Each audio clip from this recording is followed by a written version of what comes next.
5월 10일 수요일입니다. 오늘 새벽 우리에게 주시는 하나님의 말씀은 사무엘상 26장 21절부터 25절까지의 말씀입니다. 사울이 이르되 내가 범죄하였도다. 내 아들 다윗아 돌아오라. 내가 오늘 내 생명을 귀하게 여겼은즉 내가 다시는 너를 해하려 하지 아니하리라. 내가 어리석은 일을 하였으니 대단히 잘못되었도다 하는지라. 다윗이 대답하여 이르되 왕은 창을 보소서 한 소년을 보내어 가져가게 하소서. 여호와께서 사람에게 그의 공의와 신실을 따라 갚으시리니 이는 여호와께서 오늘 왕을 내 손에 넘기셨으되 나는 손을 들어 여호와의 기름 부음을 받은 자 치기를 원하지 아니하였음이니이다. 오늘 왕의 생명을 내가 중히 여긴 것 같이 내 생명을 여호와께서 중히 여기셔서 모든 환난에서 나를 구하여 내시기를 바라나이다 하니라. 사울이 다윗에게 이르되 내 아들 다윗아 내게 복이 있을지로다. 내가 큰 일을 행하겠고 반드시 승리를 얻으리라 하니라. 다윗은 자기 길로 가고 사울은 자기 곳으로 돌아가니라. 아멘. 오늘의 본문에 속해 있는 26장의 내용은 사무엘상 24장의 내용과 매우 흡사합니다. 다윗을 원수로 여기는 사울은 다윗을 죽이려 합니다. 그런 사울에게 다윗이 숨어 있다라는 정보가 들어옵니다. 사울은 그 정보를 듣고 다윗을 죽이려고 군사를 이끌고 갑니다. 사울은 다윗을 죽이려고 하지만 오히려 사울은 다윗에게 죽임당할 뻔합니다. 사울은 자신을 능히 죽일 수 있었지만 죽이지 않은 다윗을 보고 회개하고 다윗을 축복합니다. 이것이 24장과 오늘 26장의 내용이고 두 장은 몹시 닮아 있습니다. 그러니 오늘 본문이 해당된 이 26장에서 일어난 일은 24장의 그 내용이 완전히 똑같지는 않지만 비슷한 반복되는 상황입니다.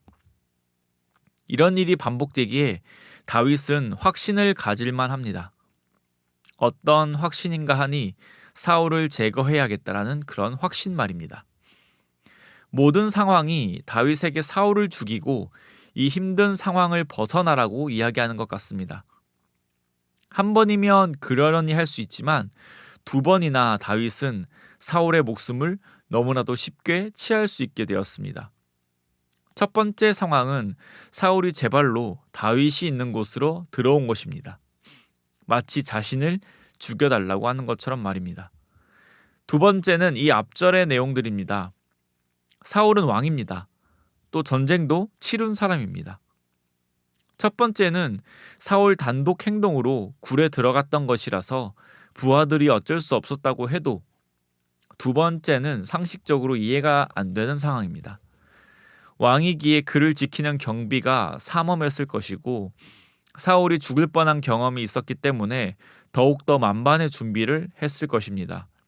그런데도 그 많은 군사들 사이로 다윗과 아비새 이 둘이서만 들어가서 사울의 창과 물통을 가져왔다라는 건 상식적으로 이해가 되지 않습니다.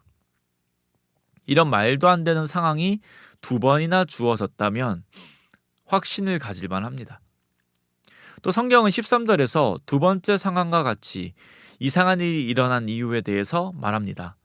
이는 여호와께서 그들을 깊이 잠들게 하셨으므로. 그들이 다윗과 아비새 이 두 명에게 속절없이 당했던 이유는 바로 하나님이 잠들게 하셨기 때문입니다. 그러면 더더욱 확신을 가지지 않을까요? 하나님께서 오늘 내 손에 사울을 넘겨주셨으니 당장 이 고난을 끝내자 하고 말입니다.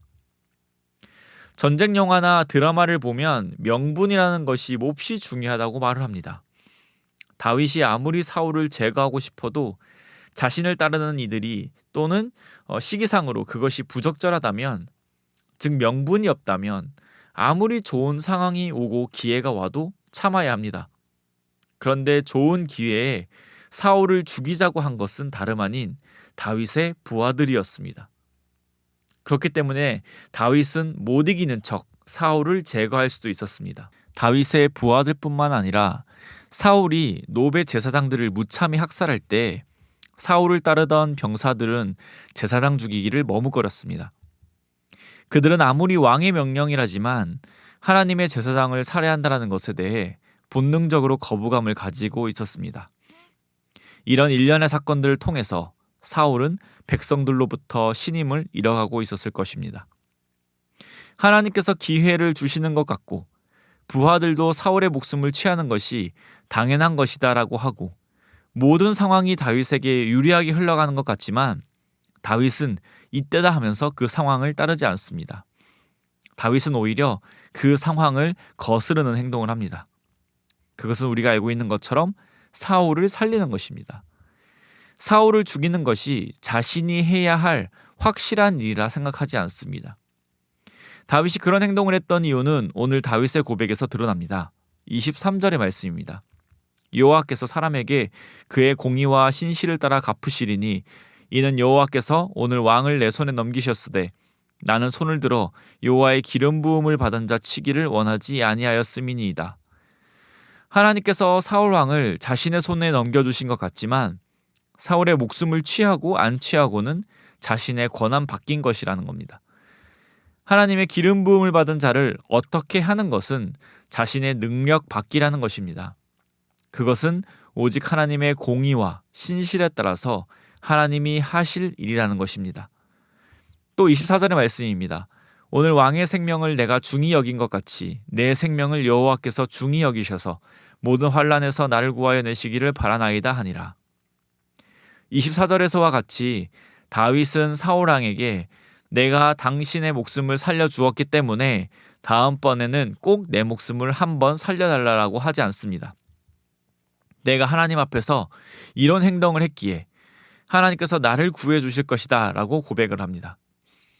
다윗은 사람들 앞에서 살아가는 것이 아니라 하나님 앞에서 살아가는 것임을 말하였습니다. 상황이 이렇고 그래서 내 판단이 이렇고가 아니라 하나님 보시기에 나는 선을 행하고 있는가? 하나님 보시기에 나는 악을 행하고 있는가? 이것이 다윗이 삶을 살아가는 태도였습니다. 사랑하는 성도님, 오늘 다윗의 모습을 통해서 우리는 다윗의 위대함을 바라봅니다. 그러나 이 위대함보다 먼저 선하신 하나님을 발견합니다. 하나님은 다윗과 늘 함께 하셨습니다. 다윗을 왕으로 삼으시기 전에도 또 다윗을 왕으로 삼으신 후에도 말입니다. 그리고 다윗은 자신과 늘 함께하는 하나님을 경험하며 깨달았습니다. 하나님만이 온 만물의 구주시고 공의의 하나님이시고 사랑의 하나님이란 사실을 말입니다. 그러므로 오늘 본문의 다윗을 볼 때에 다윗의 멋진 고백과 믿음을 먼저 보기보단 다윗을 인도하시는 하나님을 우리가 먼저 바라보길 원합니다. 하나님을 다윗을 택하셨습니다. 그리고 다윗을 인도해 가셨습니다. 하나님께서 자신이 선하신 하나님인지를 알려주셨고 자신이 전능하신 하나님이라는 사실을 가르쳐 주셨습니다. 다윗이 하나님을 신뢰하며 자신에게 매우 유리한 상황을 내려놓고 하나님 말씀에 순종한 것은 다윗의 믿음이 좋은 것도 있겠지만 먼저 사랑이시고 선하신 하나님께서 계셨기 때문입니다. 하나님께서 다윗을 붙들고 계셨고 다윗과 함께하기로 작정하셨기 때문입니다. 다윗은 자신의 인생을 인도해 가시는 그 하나님께 내어 맡기며 사는 것이 가장 큰 행복이고 가장 큰 평안을 누리는 것임을 깨닫고 배웠습니다. 그래서 오늘 다윗은 순종과 아름다운 고백을 하나님께 드리는 것입니다. 오늘 우리는 그리스도께서 오신 이후의 삶을 살아가고 있습니다. 예수님께서 친히 우리를 사랑하셔서 오시었고 모든 죄를 해결하시고 부활의 영광에 참여하게 해주셨습니다. 오늘 우리가 순종하며 살아가는 것은 나의 믿음이 대단해서 나의 결단이 탁월해서가 아니라 오직 예수 그리스도의 은혜의 덕분입니다. 우리가 한 것은 없습니다. 우리의 순종조차도 하나님의 은혜에 근거한 것입니다. 그렇기 때문에 오늘도 먼저 하나님의 은혜로 살아가는 우리 모두가 되기를 소망합니다.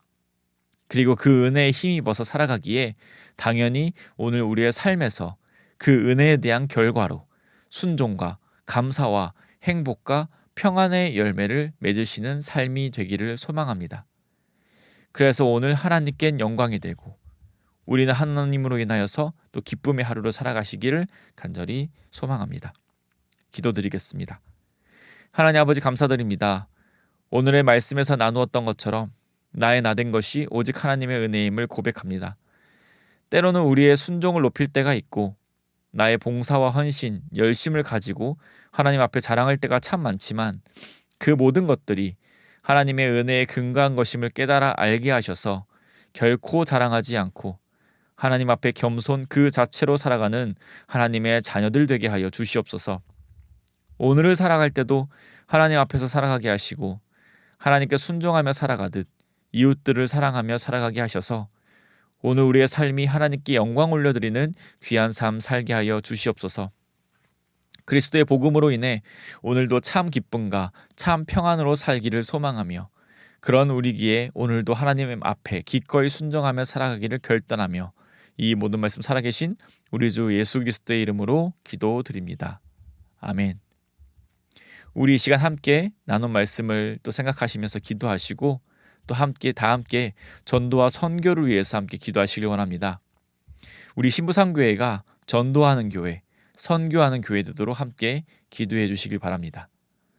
또 신부상교회가 부산 지역에 죽어가는 영혼을 살릴 수 있는 교회 되도록 함께 기도해 주시기 바랍니다.